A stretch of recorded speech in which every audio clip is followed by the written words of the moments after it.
하나님께서 주시는 말씀 창세기 1장 27절로 31절 말씀과 로마서 8장 19절로 23절 말씀 읽도록 하겠습니다. 창세기 1장 27절로 31절 말씀을 먼저 읽도록 하겠습니다. 제가 한 절, 여러분이 한 절 교독하십니다. 하나님이 자기 형상 곧 하나님의 형상대로 사람을 창조하시되 남자와 여자를 창조하시고 하나님이 그들에게 복을 주시며 하나님이 그들에게 이르시되 생육하고 번성하여 땅에 충만하라. 땅을 정복하라. 바다의 물고기와 하늘의 새와 땅에 움직이는 모든 생물을 다스리라 하시니라. 하나님이 이르시되 내가 온 지면에 씨 맺는 모든 채소와 씨 가진 열매 맺는 모든 나무를 너희에게 주노니 너희의 먹을거리가 되리라. 또 땅의 모든 짐승과 하늘의 모든 새와 생명이 있어 땅에 기는 모든 것들에게는 내가 모든 푸른 풀을 먹을 거리로 주노라 하시니 그대로 되니라. 다 같이 하나님이 지으신 그 모든 것을 보시니 보시기에 심히 좋았더라. 저녁이 되고 아침이 되니 이는 여섯째 날이니라. 아멘. 로마서 말씀 8장 19절로 23절입니다. 교독합니다. 피조물이 고대하는 바는 하나님의 아들들이 나타나는 것이니 피조물이 허무한데 굴복하는 것은 자기 뜻이 아니요 오직 굴복하게 하시는 이로 말미암음이라. 그 바라는 것은 피조물도 썩어짐의 종노릇한 데서 해방되어 하나님의 자녀들의 영광의 자유에 이르는 것이니라. 피조물이 다 이제까지 함께 탄식하며 함께 고통을 겪고 있는 것을 우리가 아느니라. 다 같이 그뿐 아니라 또한 우리 곧 성령의 처음 익은 열매를 받은 우리까지도 속으로 탄식하여 양자될 것 곧 우리 몸의 성량을 기다리느니라. 아멘. 성도 여러분들의 기도를 힘입어 한 주간 휴가를 잘 다녀왔습니다. 휴가 기간 3일 정도 일부러 제가 성경을 보지 않았습니다. 그랬더니 휴가가 끝나고 나니까 성경이 너무도 보고 싶었습니다. 성경 대신 자연을 보았습니다. 파란 하늘과 녹색 들판 그리고 농촌의 풍경들을 보았습니다. 성경에서 만났던 하나님이 그곳에도 보였습니다. 그리고 하나님이 주신 맛있는 음식을 먹고 모처럼의 여유를 즐기는 즐거운 가족의 식탁 자리에도 하나님이 함께 하심이 느껴졌습니다. 그렇습니다. 하나님이 나와 함께 하심을 알고 하나님이 우리를 사랑하심을 느끼니까 삼복더위에 또 코로나의 이 모든 불편함 속에서도 살아있음 자체가 감사로 느껴졌습니다. 또 한 사람 한 사람이 정말 귀하게 느껴졌습니다. 더 나아가서 강아지, 고양이, 또 하늘을 나는 새조차도 정말 하나님이 지으신 생명인 것이 마음에 들어왔습니다. 그래도 세상은 여러 가지로 힘들지만 아직까지는 살만하네라는 생각이 들었습니다. 여러분 옆에 분과 한번 인사를 나눠보시겠습니까? 우리 가정에서 예배드리는 분들도 옆에 가족들에게 한번 이렇게 인사하면 좋겠습니다. 한 분이 먼저 그래도 살만하십니다. 이렇게 얘기하면 옆에 분이 네 살만합니다. 이렇게 시작. 그래도 살만하십니다. 네 살만합니다. 그렇죠. 코로나로 무더위로 죽겠다라는 그런 말이 자꾸 올라오는데 그런 말을 입 밖에 내기를 자제하시고 그래도 살만하네요 감사합니다라는 말로 하루를 살아가시기를 주의 이름으로 축원합니다. 이 한 주간 시골길을 이렇게 운전하고 또 걸으면서 창조의 하나님에 대해서 묵상하게 됐습니다. 오늘 창세기 1장의 본문은 하나님이 하나님의 형상대로 남자와 여자를 지으셨다라는 말씀하시고요. 또 하나는 그들에게 복을 주셨다 이렇게 말씀하고 있습니다. 창조의 하나님을 묵상하면서 두 가지가 제 마음에 들어왔습니다. 하나는 하나님의 형상대로 지음받았다는 것이 무슨 의미일까? 그리고 또 하나는 하나님이 참 복을 주시기에 마음이 급하신 분이구나. 짓자마자 복을 주시며 이렇게 말씀하시는 거 보니까 마치 그런 그 할아버지 할머니의 마음, 제가 아직 겪어보지 않았지만 왜 첫 손자나 손녀나 손주를 이렇게 딱 안아보면서 막 흐뭇해하는 그 할아버지 할머니의 마음 있잖아요. 그러면서 이 아이에게 내가 뭘 줘야 될까? 뭘 주고 싶을까? 이렇게 복 주기를 고민하는 그런 하나님 아버지의 마음이 본문을 묵상하면서 느껴졌습니다. 먼저 하나님의 형상으로 우리를 지었다는 의미를 되새겨 보겠습니다. 창세기 1장 창조 기사를 여러 번 읽어보셨지만 발견하셨을 것입니다. 매번 좋았더라라는 말이 나옵니다. 그 중에 6번째 날에는 좋았더라가 2번 나옵니다. 곧 땅의 짐승들을 지으신 후에 하나님께서 보시기에 좋았더라 이렇게 말씀하시고, 그리고 오늘 본문에 나오는 마지막 절 사람을 지으시고 또 모든 것을 다 지으신 후에 하나님께서 보시기에 심히 좋았더라 이렇게 말씀하고 계십니다. 좋았더라라는 말은 마치 위대한 그 예술의 거장이 시메를 주일에 자기의 작품을 만든 후에 그것을 보고 흐뭇해하는 그런 감정적인 뉘앙스도 전달하지만, 또 하나 하나님이 보시기에 좋았더라라는 말의 의미는 질서의 하나님, 완전하신 하나님 보시기에 그 하나님이 지으신 창조의 그 상태가 합당했다라는 의미입니다. 그 말은 그 하나님이 처음 지으신 창조의 상태가 흐트러지는 것을 하나님은 원하지 않는다라고 해석할 수도 있겠습니다. 자, 하나님의 형상으로 우리를 지으셨다. 그리고 모양으로 우리를 지으셨다라고 말하고 있습니다. 창세기 1장 26절에 하나님께서 하나님이 이르시되 우리의 형상을 따라 우리의 모양대로 우리가 사람을 만들고 이렇게 말씀하셨습니다. 히브리어로 첼렘, 형상, 그리고 모양, 때무스 이런 두 단어인데요. 의미는 비슷비슷합니다. 비슷한 단어를 반복 사용하는 것은 히브리적인 강조어법입니다. 그러니까 하나님 닮게 지었다라는 말입니다. 여기서 형상과 모양이라는 말이 어떤 외형을 의미하는 것이 아니라는 것은 당연한 것입니다. 왜냐하면 하나님은 형상이 없기 때문입니다. 이것을 창세기 2장 다른 창세기 기자, 다른 관점으로 지은 창세기 기자는 창세기 1장, 2장은 관점이 좀 다르거든요. 창조의 관점이. 야위스트, 야외라고 부르는 그런 사람들과 엘로이스트, 하나님의 엘로임이라고 부르는 그런 사람들이 각각 창세기의 창조 기사를 기록했는데, 창세기 2장에서는 이 하나님의 형상으로 지었다라는 1장을 어떻게 표현하냐 하면은 하나님이 흙으로 사람을 지으시고 그 코에 어떻게 하셨다? 생기를 불어넣었다라는 표현으로 동일한 내용을 구술하고 있습니다. 생기란 것은 하나님의 호흡이죠. 하나님의 영입니다. 그러므로 하나님의 형상이라는 것은요, 어떤 물질적이고 육적인 의미가 아니라 우리 안에 하나님과 닮은 부분이 있는데 그 핵심이 바로 영이라는 것입니다. 다른 말로 하면 모든 천지 만물 피조 세계가 하나님을 경배하지만 하나님과 인격적 교감과 사귐을 가질 수 있는 존재는 인간뿐이라는 것입니다. 왜냐하면 인간 안에 영이신 하나님을 감지하고 영이신 하나님께 가까울 느낄 수 있는 영이 주어졌기 때문입니다. 따라합시다. 나는 영적 존재이다. 아멘. 영의 핵심되는 기능 중에 한 가지가 하나님을 예배하는 것입니다. 영이 살아있는 자는 하나님을 알고 하나님을 예배합니다.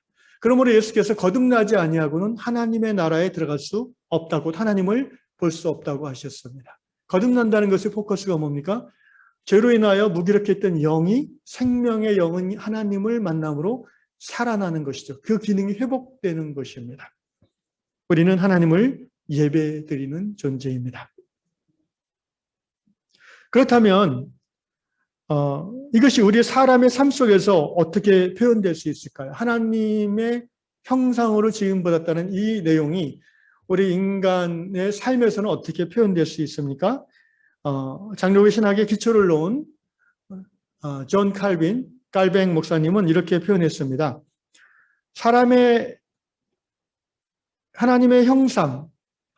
형상이 사람 안에 주어졌다는 것은 사람이 하나님처럼 다스리고 하나님처럼 거룩하며 하나님처럼 의로우며 하나님처럼 지혜롭게 살아갈 수 있다는 것을 의미한다라고 말했습니다.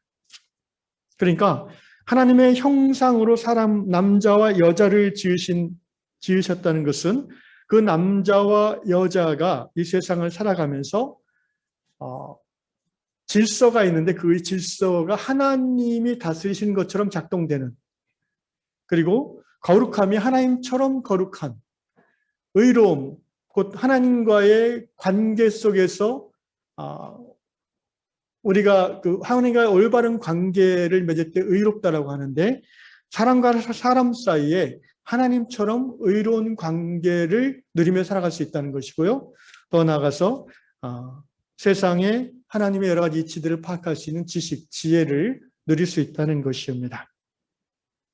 그래서 하나님의 형상으로 사람을 지으신 후에 하나님은 그 사람에게 하나님의 피조세계를 관리하는 하나님의 사명을 맡겨주셨습니다. 하나님처럼 다스리라는 것입니다. 하나님이 만드신 온 피조세계를 하나님을 대신해서 관리하라는 그런 사명을 주셨습니다. 문제는 인간이 하나님의 형상을 받은 이후에 타락했다는 것입니다. 그렇다면 우리들은 궁금합니다. 타락 이후에도 하나님의 형상은 여전히 우리 안에 남아있는 것인가? 창세기 5장 1절에 보니까 이렇게 기록합니다. 이것은 아담의 계보를 적은 책이니라. 하나님이 사람을 창조하실 때 하나님의 모양대로 지으시되. 창세기 5장이면은 창세기 타락 이후에 나타나는 모습을 적은 겁니다. 타락 이후에도 사람을 표현할 때 창세기 기자는 하나님의 모양대로 지음받은 존재다라고 하면서 아담, 셋 이렇게 하나님의 계보를 기록했습니다. 다시 말하면 타락 이후에도 하나님의 모양, 곧 형상이 완전히 지어지지 아니하고 어느 정도 남아있다는 것입니다. 이레니우스라는 고대교회의 교부는 타락 이후에 하나님의 이 본문을 근거로 타락 이후에 하나님의 형상은 없어졌지만 모습은 여전히 남아있다 이렇게 또 해석을 하셨습니다. 그 해석이 옳고 그르냐 논쟁의 여지가 있을 수 있지만 분명한 것은 모든 인간은 하나님의 형상, 최대로 양보해도 하나님의 형상의 잔재를 가지고 있다는 것이죠. 그래서 칼빈 목사님은 말하기를 인간은 스스로 존경받을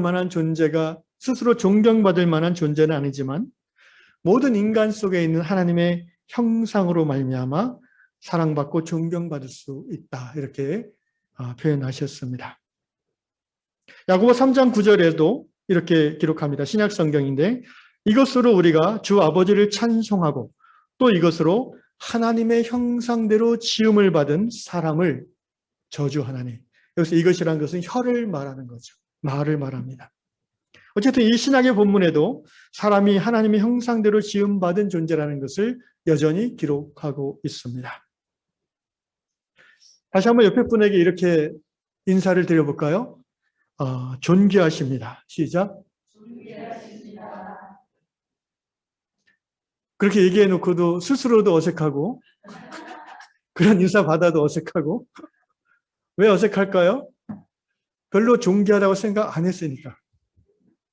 내 자신도 존귀하다고 생각하지 않았고 내 옆에 있는 사람은 나보다 못하다고 생각했고 그러니까 이 지극히 당연한 말이 굉장히 어색한 거예요. 심지어 성경에서도 하나님 우리를 존귀하다고 말씀하시는데 이사야 41장에 너는 여호와 보시기에 어떻다? 존귀한 자라. 할렐루야. 하나님이 존귀하다고 하는데 우리는 자꾸 존귀하지 않다고 그래요. 그만큼 우리의 가치관이, 우리의 세계관이 세속화되어 있다는 것입니다. 여러분, 하나님의 형상으로 지음받은 인간이 타락한 후에 그 형상이 약화되고 지워진 것은 사실이지만 없어진 것은 아닙니다. 그래서 모든 인간은 존귀합니다. 태어나기 이전부터, 뱃속에 있을 때부터 사람은 존귀해요. 그래서 저는 개인적으로는 사형제도가 없어져야 된다고 생각합니다. 왜냐하면 하나님의 형상을 담지한 존재인 인간을 같은 인간이 죽일 권리는 없기 때문입니다. 가둬둘 수야 있겠죠. 그러나 감옥 안에서도 최소한의 인간적인 삶을 누릴 수 있는 그런 것들을 제공해 주는 것이 하나님의 뜻이라고 생각합니다. 우리 안에 하나님의 형상이 남아있는데 왜 우리는 자꾸 상대방, 너에게 있는 하나님의 형상이 보이지 않고 네가 나를 해친다고만 생각할까? 왜 너와 나의 다른 점만 보이고 그것이 틀렸다고 자꾸 느낄까? 우리가 죄인이기 때문이죠. 죄로 인해서 하나님의 형상이 내 안에 있는 형상도 가려지고 너 안에 있는 형상도 가려져서 서로가 서로 안에 있는 하나님의 형상을 감지하기 어려워진 것입니다. 모든 사람이 죄를 범하였음에 하나님의 영광에 이르지 못하니라. 로마서 3장 23절입니다. 그래서 하나님께서 죄로 인하여 사망 권세에 묶여서 영원히 죽을 수밖에 없는 우리들을 구원하시고자 로고스 하나님, 태초부터 계신 그분이 이 땅에 오셨고 바로 그분이 모든 죄의 문제를 근원적으로 스스로 죄값을 치르심으로 해결해 주셨습니다. 하나님이 세상을 이처럼 사랑하사 독생자를 주셨으니, 독생자라는 의미는요, 외아들이라는 의미가 아니고 하나뿐인 귀한 존재라는 의미입니다. 독생자를 주셨으니 이는 저를 믿는 자마다 어떻게 돼요? 멸망하지 않고 영생을 얻게 하려 하십니다. 죄와 사망의 권세에 휘둘려서 영원한 죽음에 이르지 않고 영원한 하나님의 생명에 초대하려 하시고자 예수께서 이 땅에 오셨습니다. 그래서 지금 이 자리에 있는 저와 여러분은요, 원죄를 사함받고 하나님의 형상이 우리 안에 성령으로 말미암아 회복된 사람들입니다. 아멘. 우리는 하나님의 형상이 회복된 사람들이에요. 그래서 하나님의 딸, 아들이라고 성경은 말합니다. 딸 아들이 아버지를 닮는 것은 당연한 거잖아요. 우리 아버지는 하나님이십니다. 아멘. 우리는 하나님의 형상이 회복된 사람들이에요. 그래서 우리가 적어도 우리 예수 믿는 사람들이 내 자신을 보거나 다른 사람을 볼 때는 그 사람 안에 있는 하나님의 형상을 보려고 해야 됩니다. 외모를 보거나 그 사람이 가진 것을 보거나 그 사람의 사회적 위치를 보면서 평가하거나 판단하는 것은 하나님의 자녀의 안목이 아닙니다. 우리는 그 사람 안에 있는 하나님의 존귀한 형상을 보는 눈을 키워야 됩니다. 이것이 하나님의 형상대로 지음받은 사람의 사명입니다. 우리가 세상 살면서 근데 그러기가 사실은 쉽지가 않습니다. 지하철에서 이렇게 사람들을 보면 그들 안에 하나님의 형상을 보기보다는 어떤 그 시대의 유행의 기준으로 옷을 보고 헤어스타일 보고 뭐 이렇게 심지어 마스크를 뭐 이런 걸로 보고 그리고 그냥 보는 것으로 끝나면은 좋은데 자꾸 판단하게 됩니다. 이게 우리의 죄성이에요. 어떻게 하면 하나님의 형상을 사람을 보면서 찾아볼 수 있을까요? 왜 자꾸 그 사람의 외모가, 그 사람의 가진 그 신분이, 걸친 옷이 이런 것들이 눈에 들어오고 판단하게 될까요? 예. 우리는 그럴 때에 다시 예수님을 바라봐야 됩니다. 하나님의 형상이 내 안에서 약간 또 흐려져서 그래요. 그럼 하나님의 형상의 원본을 봐야죠. 하나님 형상의 원본이 누구예요? 예수세요. 고린도서 1장 15절 그리스도는 보이지 않는 하나님의 형상이니라. 히브리서 1장 3절 그는 하나님의 영광의 광채시요 그 본체의 이미지, 형상이시니라. 이제 헬라어 성경에는 이제 아이콘이라는 말도 있어요. 우리 컴퓨터에 보면 아이콘들이 많이 뜨잖아요. 그 형상이란 말이에요. 예수는 이 땅에 오셔서 33년을 살다가 죽으시고 부활하시고 승천하신 그 나사렛 예수는, 그 히스토리컬 지저스, 역사적 예수는 하나님의 형상을 온전히 담지하고 온전히 살아내신 유일한 한 분이세요. 그래서 우리가 성경을 통해서 예수를 보면 하나님이 어떤 분인지를 보고 그 기준을 보고 자기 자신의 하나님의 형상이 어그러진 것들을 회복시켜 나가야 됩니다. 옆에 있는 형제 자매의 모습 속에서 하나님의 형상이 보이지 않습니까? 예수를 바라보셔야 됩니다. 따라합시다. 믿음의 주여, 온전케 하시는 예수를 바라보라. 예수를 보면 하나님의 온전한 형상이 깨달아집니다. 그래서 내 안에 하나님 형상에 이그러진 부분이 깨달아져요. 내 안에 있는 교만과 편견과 더러운 죄가 보여요. 성령의 역사하심입니다. 그래서 가슴을 치며 회개합니다. 회개한 후에 예수의 얼굴에 광채가 내 눈에 들어옵니다. 내 안에 기쁨이 충만해집니다. 내 영혼이 은총 입어 중한 죄짐 벗고 보니 슬픔 많은 이 세상도 뭘로 보여요? 천국으로 하도다. 성령 충만하다는 것은 바로 그런 상태를 말합니다. 내 안에 하나님의 형상으로 충만해지고 더 나아가서 내 옆에 있는 형제를 보니까 그 형제 안에 있는 하나님의 존귀함이 눈에 들어오는 거예요. 그래서 사랑할 수 있는 거예요. 여러분, 뭔가 이렇게 하나님의 형상을 보려고 하는 우리의 의지적인 노력도 굉장히 중요합니다. 그래서 사람을 보실 때 항상 자연적으로 그냥 가만히 있으면 육신의 눈으로 보잖아요. 그러면 단점이 들어옵니다. 100% 그렇습니다. 왜 저렇게 생겼나? 뭐 이렇게 자꾸 생각이 됩니다. 그래서 우리가 의지적으로 하나님 형상을 보는 한 가지 방법은 상대방의 장점을 의도하고 찾아야 돼요. 아, 이분은 이런 장점이 있구나. 아, 참 귀하다. 이것을 계속해서 내 안에 습관할 필요가 있습니다. 아, 저 사람은 저게 좀 훌륭하네. 정말 좋네. 이런 모습 있잖아요. 꼭 외모뿐 아니라 성품이나 그 사람의 행동이나 뭐 말투나 여러 가지 면에서 장점을 찾고자 하는 것. 이것이 바로 영성입니다. 내 이웃의 안에 있는 하나님의 형상을 보고자 하는, 찾고자 하는 마음. 이것이 바로 예수 닮아가는 마음인 것이죠. 그런 유양 성도들 되시기를 축원합니다. 두 번째로 하나님이 형상대로 우리를 지으시자마자 복을 주신다고 하십니다. 저는 참 하나님은 복 주시기를 기뻐하시는 하나님이시다라는 생각이 들었습니다. 하나님은 당신의 사랑하는 자녀들에게 하늘과 땅의 복으로 막 쏟아부어 주시기를 너무 원하시는 복의 근원 되신 하나님을 찬양합니다. 그래서 여러분, 우리가 원죄라는 그런 단어에 익숙해요. 그런데 우리가 기억해야 될 것은 원죄 이전에 원복이 우리에게 주어졌음을 기억해야 됩니다. 오리지널 신, 원죄 이전에 오리지널 블레싱이 있었어요. 그리고 그 오리지널 블레싱, 그 원복은요, 원죄, 타락 이후에도 거둬가지지 않은 것, 여전히 우리에게 주어진 복입니다. 우리는 이 주 4세기 이후 어거스틴이 이제 고대 교회 신학을 정립한 이후로 소위 그 타락과 구속, 나 같은 죄인이 십자가의 대속의 은혜로, 이게 이제 너무나 익숙한 거예요. 로마 카톨릭도 그렇고요.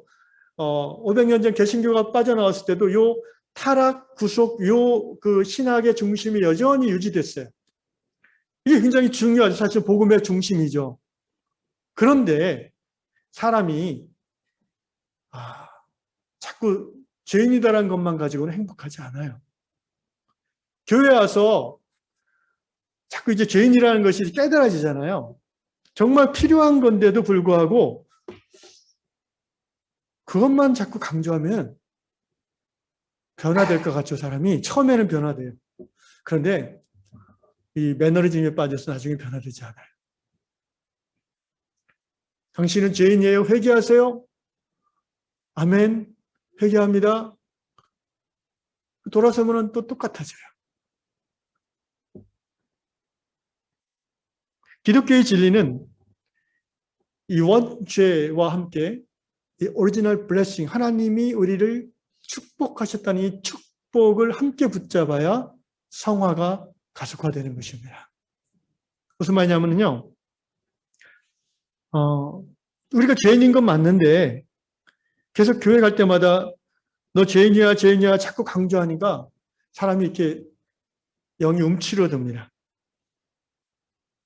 그렇게 이렇게 지적을 받아서, 성령의 지적을 받아서 변화되고 죄를 점점 안 짓게 되고 거룩해지면 좋은데 또 그렇지도 않잖아요. 그렇다고. 오죽하면 어떤 시인은 이렇게 비꼬았습니다. 예수 믿는 사람들은 매주 교회를 가는데 마치 자동 세탁기에 옷을 빨아가는 것 같다. 거기 갔다 나오면 또 깨끗해졌다고 함께 실컷 죄를 짓는다. 그리고 주일날 또 세탁하러 간다. 뭐 일리가 있는 말이죠. 좀 기분은 안 좋지만 교회는 자동 세탁기인가? 그게 세탁한 후에 점점 그 깨끗함이 강화되고 유지되면 그런 말이 안 나오는데 세탁되자마자 바로 시커매지니까 그런 말이 나오는 것도 어쩔 수 없어요. 원죄와 함께 나는 죄인입니다 라는 고백과 함께 강조되어지는 것은 나는 복받은 사람입니다. 나는 하나님의 축복받은 존재입니다. 이것이 또한 강조되어져야 됩니다. 그래서 하나님이 주신 복의 내용이 뭔지 아십니까? 창세기 1장을 다시 읽어보실까요? 창세기 1장 28절 다시 읽겠습니다. 하나님이 그들에게 복을 주시며 하나님이 그들에게 이르시되, 자, 복의 내용이 뭡니까? 생육하고 번성하여 땅에 충만하라. 이게 첫 번째 복이고요. 두 번째, 땅을 정복하라. 바다의 물고기, 하늘의 새와 땅에 움직이는 모든 생물을 다스리라. 요약하면 생육, 번성, 충만, 이것이 첫 번째 복이고 두 번째 복은 정복하고 다스리라입니다.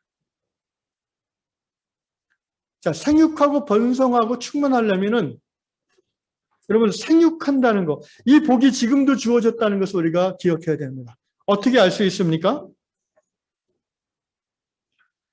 창세기 2장 18절 여호와 하나님이 이르시되 사람이 혼자 사는 것이 좋지 아니하니 내가 그를 위하여 돕는 뱃을 지으리라. 혼자 있는 것은 하나님 보시기에 좋지 않았다고 그랬어요. 여러분 성경에서 처음으로 부정적 표현이 나온 게 이거예요. 그 앞에서는 다 좋다, 보시기 좋다 하시다가 창세기 2장에서 안 좋아 이렇게 하신 게 뭐냐면은 혼자 사는 거예요. 오늘 아침 신문에도 보니까, 어제 신문에 보니까 1인 2인 가구가 이제 50% 60%가 됐대요. 하나님 보시기에 좋을까 안 좋을까? 안 좋을 것 같아요. 어쨌든 생육하려면은 혼자 가지고는 안 되잖아요. 하나님이 남자와 여자를 형상대로 지어주셨어요. 그래서 여러분 청춘 남녀가 서로 만나서 사랑에 빠져서 결혼하죠. 결혼해서 아이가 생기는 게 자연스러운 거죠. 가족 사진도요. 이렇게 아기들 둘이 깔깔 웃으면서 엄마 아빠가 이렇게 환하게 웃는 그런 가족 사진 보면 여러분 괜히 기분이 좋아지지 않습니까? 그게 하나님 보시기에 좋은 거예요. 그게 생육하는 복이에요. 생육하고 번성한다는 것은 최소한의 삶의 조건이 형성될 때에 우리에게 주어지는 거예요.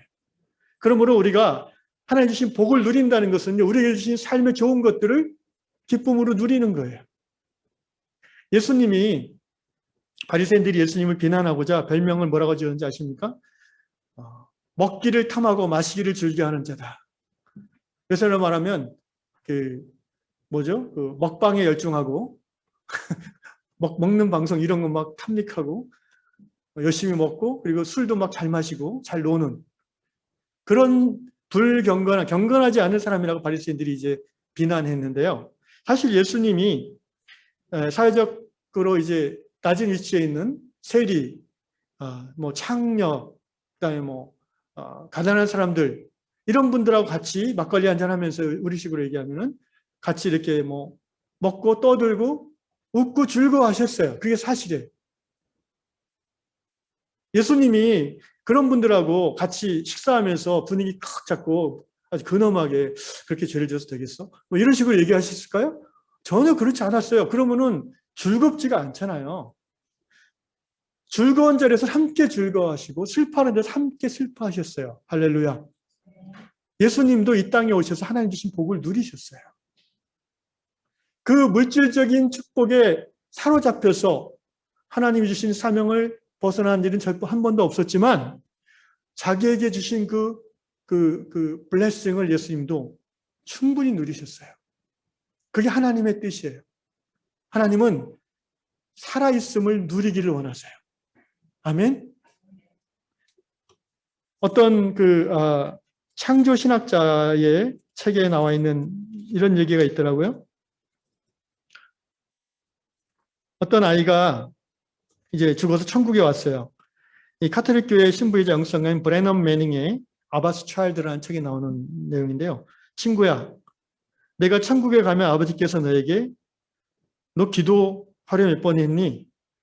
너 영혼 구원 몇 명 하고 온 거야? 라고 묻지 않으실 거야. 대신에 아버지께서 이렇게 물으실 거야. 너 여기 오기 전에 먹었던 파이티가 맛있었냐? 라고 물으실 거야. 그리고 너 세상 사는 동안 꿈 갖고 열심히 재밌게 살았니? 이렇게 물으실 거란다. 굉장히 신선하면서도 새로운 하나님이십니다. 우리는 그동안 늘 천국 가서 너 땅에 사는 동안 하나님 주신 재능 가지고 얼마나 남을 위해 썼니? 희생했니? 계속 그런 얘기만 듣다 보니까요. 그게 틀린 얘기가 아니에요. 맞는 얘기인데 성경에 그런 얘기가 나오잖아요. 예수님 말씀이에요. 그런데 뭔가 자꾸 그런 것만 생각하면은 삶이 자꾸 이렇게 움츠러드는 거 아니겠습니까? 그것과 더불어서 우리가 당당하게 하나님의 자녀로 사내 주신 복을 누릴 수 있는 신앙의 자세가 필요합니다. 오리지널 신 이전에 오리지널 블레싱이 있다는 것을 기억해야 됩니다. 이 말은 제 말이 아니라 도미니쿠스교의 신부이며 창조신학자였던 매튜 폭스라는 분의 책에서 주장하는 내용이고요. 이분이 2014년도 한국에 와서 세미나를 하신 적이 있는데 주로 창조 영성, 생태 영성과 관련한 세미나를 하셨습니다. 그때부터 이 오리지널 블레싱이라는 말이 한국 교회에 회자되기 시작했습니다. 사랑하는 형제자매 여러분, 하나님이 우리에게 주신 복을 우리는 누릴 자격이 있는 사람들입니다. 여러분에게 주어진 좋은 것들을 누리십시오. 할 수 있으면 맛있는 음식 드시고 즐거워하시고 또 여유가 되면은 여행도 다니시고 그러면서 하나님 주신 창조 세계가 얼마나 아름다운지를 누려보시고요. 또 여유가 되시면 하나님이 창조하신 그런 동물들도 한 마리 키워보시고요. 동반 뭐라고 하죠? 반려견, 반려묘라고 하죠. 예. 그래서 그 작은 생명 안에 얼마나 하나님의 신비가 녹아 있는지를 또 함께 누려보시고 즐거워해 보시나. 여러분, 근데 이러한 원복은요, 사람에게만 주신 게 아닙니다. 제가 새롭게 창세기를 묵상하면서 깨달은 게 창세기 1장 22절에 보니까요. 하나님이 그들에게 복을 주시며 이르시되 생육하고 번성하라. 바닷물에 충만하라. 새들도 땅에 번성하라. 우리 사람에게 주신 복의 첫 번째 내용은 이미 짐승들에게 주신 복이에요. 그리고 타락 이후에도 자연의 생태계가 많이 악화됐지만 이 복은 여전히 유지되고 있어요. 예를 들어 볼까요? 여러분, 그 사자들이 무서운 맹수지만 사자 새끼가 엄마랑 장난치는 거, 동물이랑 같은 거 보시죠. 그거 보면 기분이 좋지 않아요? 왜? 그게 하나님의 질서고 축복이기 때문에.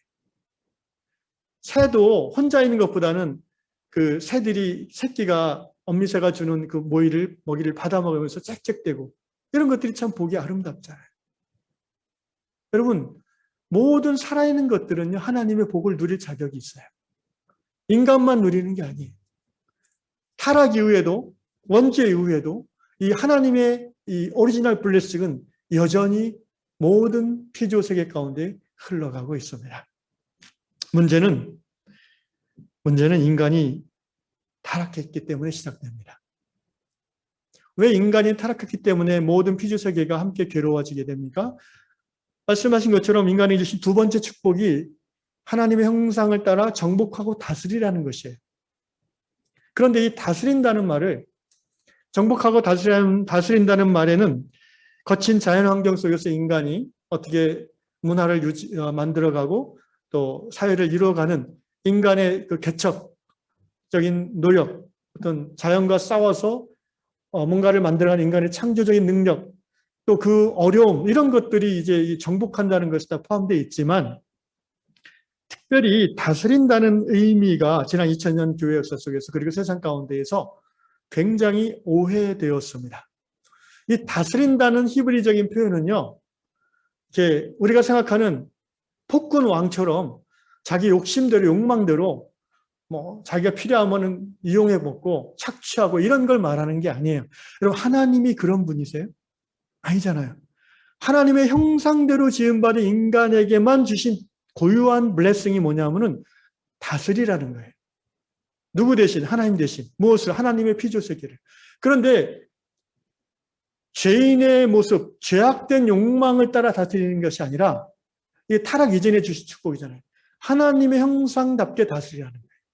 결국 그런 의미에서 다스린다는 것은 하나님이 우리를 다스리는 형식대로 우리가 피조세계를 다스려야 된다는 거예요. 하나님이 우리를 당신의 욕심대로 기분 나쁘면 확 죽여버리고 쓸만하면 뽑아 쓰고 이렇게 쓰십니까? 그렇게 다스리세요? 안 그렇죠. 하나님은 우리를 사랑으로 다스리잖아요.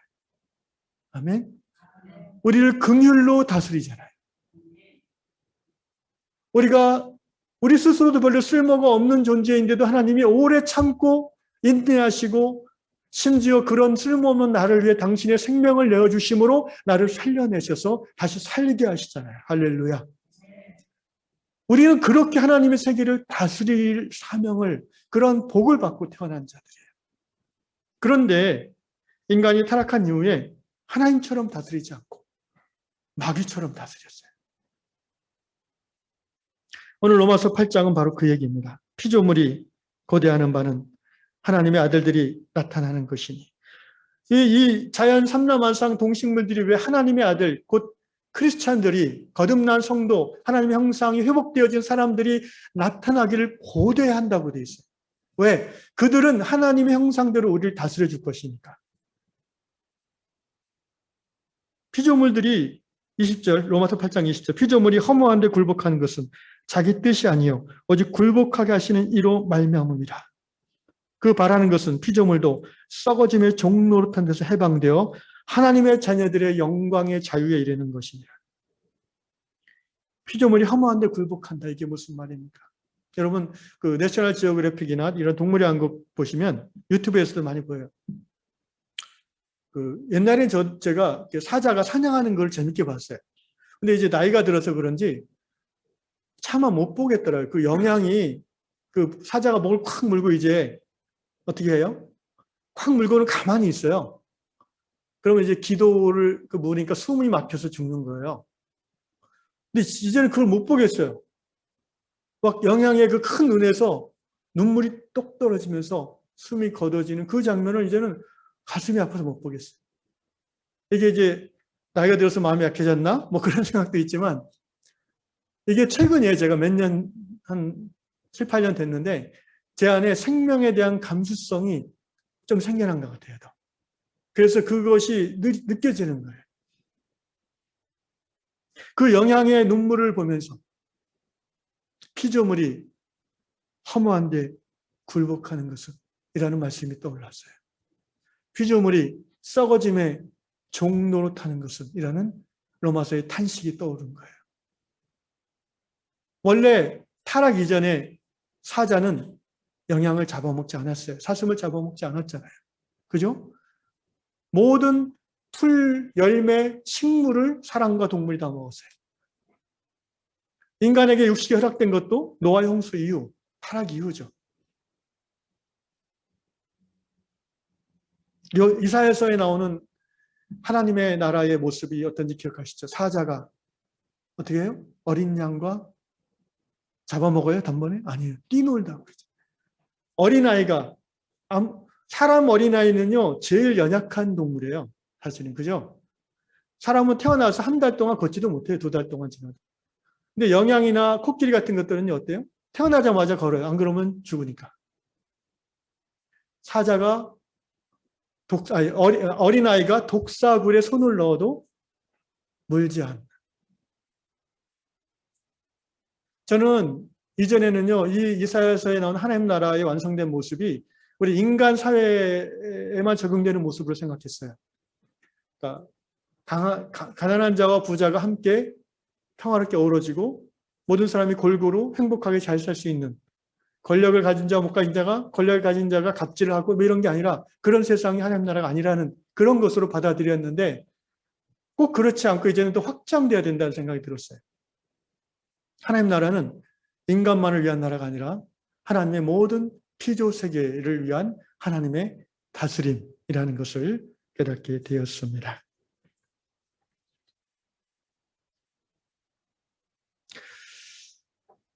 바울이 로마서를 기록한 2000년 전에는요, 이 피조물이 허무한데 굴복하고 썩어짐의 종로로 타는 것이 그래도 봐줄만 했는데 어느 정도. 이제 21세기 2000년이 지난 지금은요, 지구 전체가 썩어짐의 종로로 타는 것에서 이제 괴로워하는 시대가 됐어요. 무슨 말이냐면요, 100년 전만 해도 지구는 스스로 자정할 수 있는 힘이 있었어요. 그런데 산업혁명 이후로 단일종, 인간이, 원래 지금 이제 홀로세라고 하는데 지질학자들은 홀로세라는 말을 안 쓰고 이제는 지질학자들이 의도적으로 인간세라는 말을 씁니다. 그 말은 단일 인간종이 온 지구를 다 점령해버린 거예요.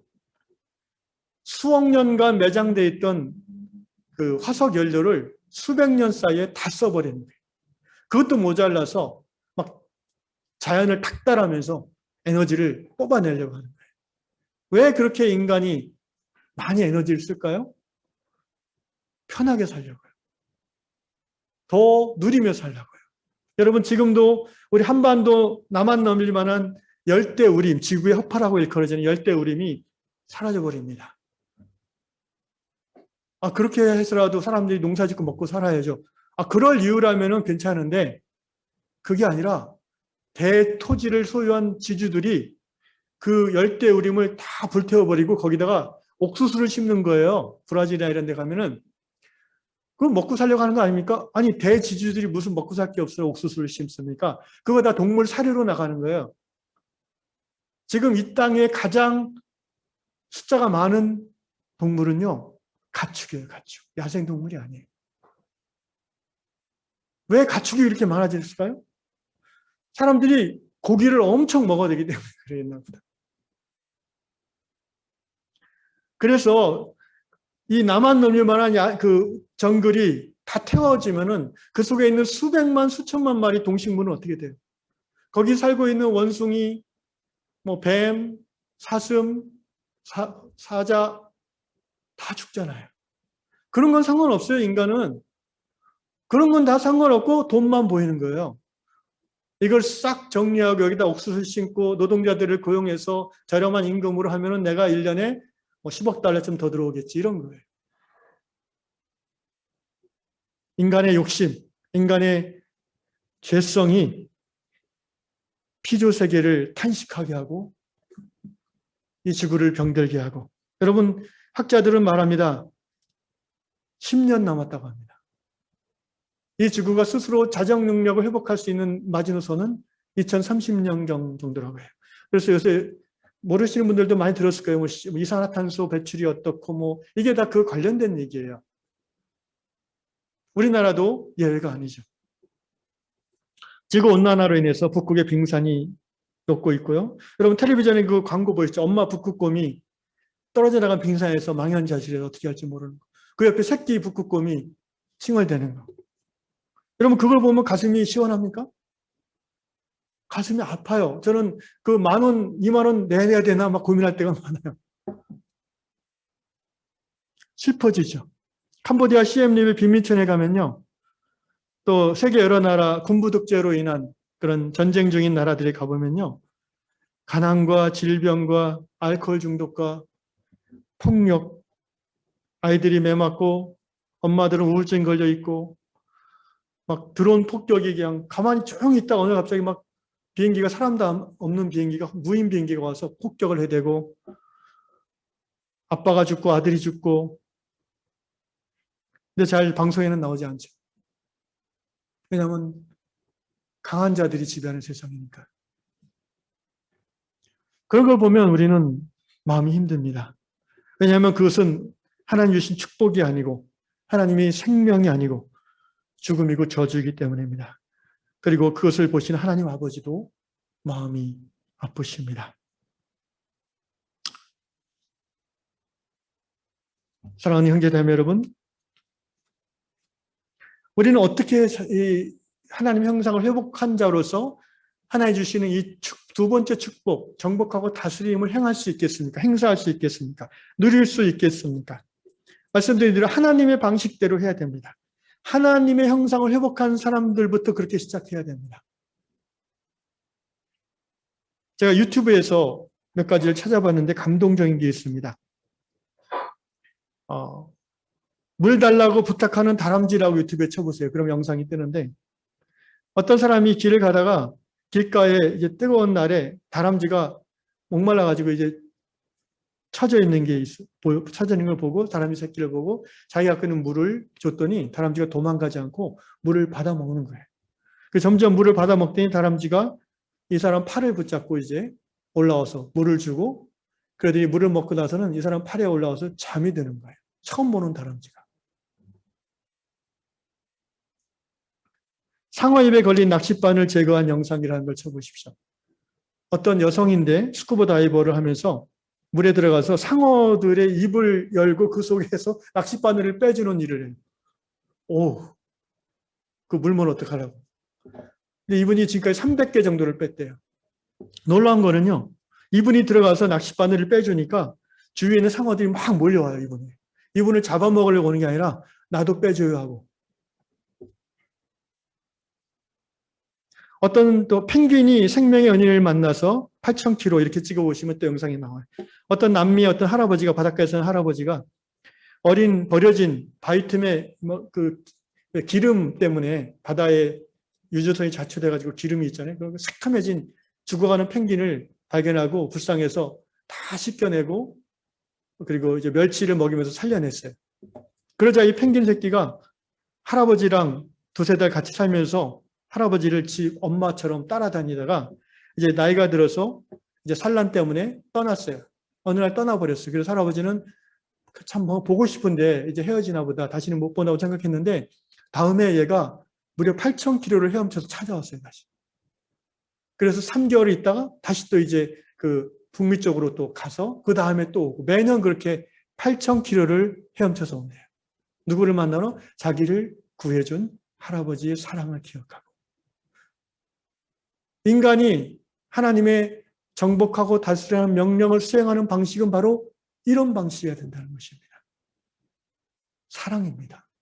하나님이 우리를 다스리는 그 방식으로 우리도 피조세계를 다스린다면 지구는 다시 회복될 수 있을 것이고 하나님 피조물이 하나님의 아들들이 나타나는 것을 고대한다는 로마서의 말씀은 현실 속에서 이루어질 수 있을 것입니다.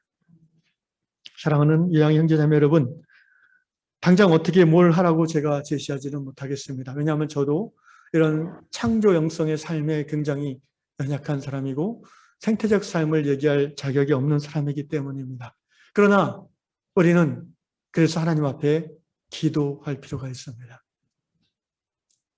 앞으로 우리 요한 공동체가 어떤 삶의 방식으로 살아가야 될지를 개인이 아니라 공동체 차원에서 함께 고민할 때에 우리는 하나님의 오리지널 블레싱을 어떻게 우리가 누리는 삶을 살까를 고민하면서 그 다음 스텝을 결정해야 될 거라고 생각합니다. 바라기는 우리가 살아있는 동안 하나님의 형상을 서로에게 보여주고 또 발견하고 그리고 하나님이 모를 세상 가운데 사람들에게 하나님의 형상을 보여주는 그런 사명의 삶을 그런 축복의 삶을 살아가시기를 주의 이름으로 축원합니다.